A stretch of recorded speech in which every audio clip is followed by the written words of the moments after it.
First mover Asia, we're still missing good Web3 games. Bitcoin swoons below $29K. The TradGaming world has tentpole franchises that have drawn large audiences, but Web3 games have yet to connect meaningfully with gaming enthusiasts. Good morning. Here's what's happening. Prices. Bitcoin lost the mojo it regained on Tuesday, dropping below $29K. Ether fell toward $19K. Insights. Valuations for some Web3 games are higher than the lifetime revenue of some successful, traditional gaming companies, and yet Web3 doesn't have many games that make players enthusiastic. Prices. Bitcoin's Wednesday swoon. What happened to Bitcoin's Tuesday mojo? The largest cryptocurrency by market capitalization tripped early Wednesday, falling first below $30,000 for the second time in 3 days, and, hours later, below $29,000 for the first time in more than a week. BTC was recently trading at about $28,930, down about 4.6% from Tuesday, same time, and far from its heights last week when a moderately encouraging consumer price index and renewed investor optimism buoyed markets. Investors' mood soured on Wednesday after a sobering UK inflation report and massive sell order on Binance. One way or another, the hot UK CPI report that we got in today's European session made the market more vulnerable and may have been the piece of macroeconomic data that pushed that large seller to pull the trigger, which led to a cascade of sell orders as we dropped below $30,000. Matt Weller, global head of research at online broker Forex.com, told CoinDesk TV's First Mover program. Ether continued its mirroring of BTC this week, falling around 7.1% to trade at around $1,945. The second largest crypto in market value topped $2,100 on Tuesday after tumbling on Monday along with most other major altcoins. The second largest crypto in market value had been on an upswing in the days following the much ballyhooed Ethereum Shanghai upgrade, the final step in the platform's shift from a proof-of-work to a more energy-efficient proof-of-stake protocol. Apt, the token of Layer 1 blockchain Aptos, and ARB, the native crypto of Layer 2 blockchain Arbitrum, recently plunged about 10% and 13% respectively. The CoinDesk Market Index, a measure of the crypto market's overall performance, was recently down 6.2%. Equity markets traded roughly flat for a second consecutive day, with the tech-heavy Nasdaq Composite rising 0.03%, but the S&P 500, which has a strong technology component, dropping 0.01%. Investors have continued to digest unexpectedly strong first-quarter earnings from the financial services sector, although a number of regional banks have yet to report. Their results will offer additional clarity on the banking sector's health. In an email to CoinDesk, Marcus Levin, co-founder of XYO Network, a cryptography-backed Oracle network that anonymously collects and certifies data with a geographic component, noted a tremendous amount of anxiety in the market right now, particularly when it comes to macroeconomic conditions. The U.K. higher than expected inflation numbers seem to be hitting a bit too close to home, both in the U.S.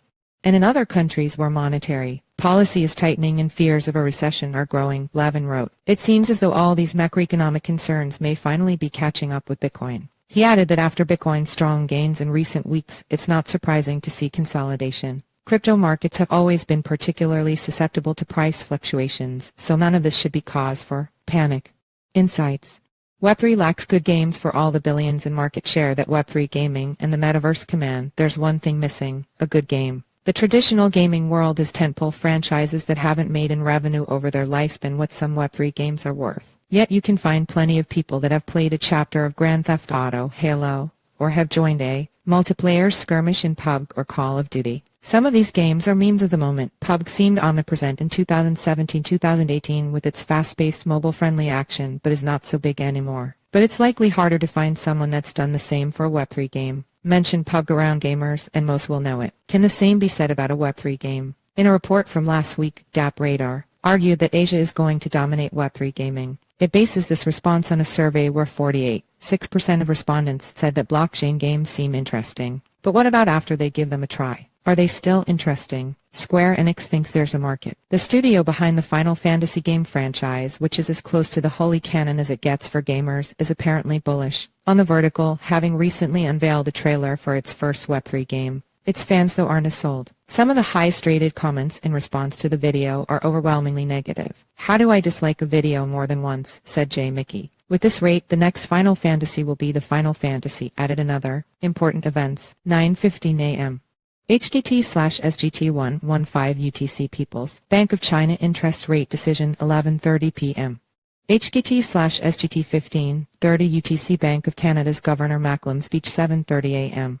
HKT/SGT23 30 UTC Japan National Consumer Price Index YOY/March CoinDesk TV. In case you missed it, here is the most recent episode of First Mover on CoinDesk TV. Bitcoin drops below $30K in sudden sell-off. SEC Chair Gensler declines to say if Ether is a security. Bitcoin dropped more than 3% in just 15 minutes in European morning hours, starting a slide that sent BTC as low as $29,045.22. Forks.com Global Head of Research Matt Weller joined First Mover to discuss. Plus, reaction to yesterday's exchange between House Financial Services Committee Chairman Patrick McHenry and SEC Chairman Gary Gensler, who repeatedly declined to answer the congressman's question on whether Ether ETH is a security. Former SEC Senior Trial Counsel Howard Fisher and Linklater's U.S. Head of Blockchain and Digital Assets Joshua Ashley Clayman discussed. Blockdaemon CEO Konstantin Richter and Scroll co-founder Sandy Peng also joined First Mover. Headlines: CoinDesk winds down Ethereum validator Zelda, and we now wait to get money back, following last week's milestone. Shanghai upgrade: we moved to wind down CoinDesk's Ethereum validator project, but it could be a week before the 32 ETH we staked about $67,000 worth hits our wallet. C. Spencer Baggs, our Director of Engineering, breaks down the technical steps he's taken. Institutions flock to Ether after Shapella upgrade. Open interest in CME futures has risen to the highest level since March 2022, indicating an influx of institutional traders to the crypto market. Hong Kong court declares crypto as property in case involving defunct Gatecoin.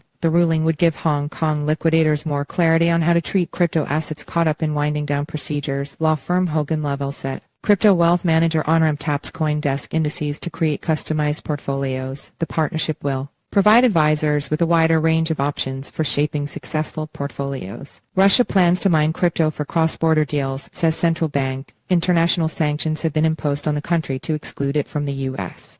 dollar-powered global payment infrastructure.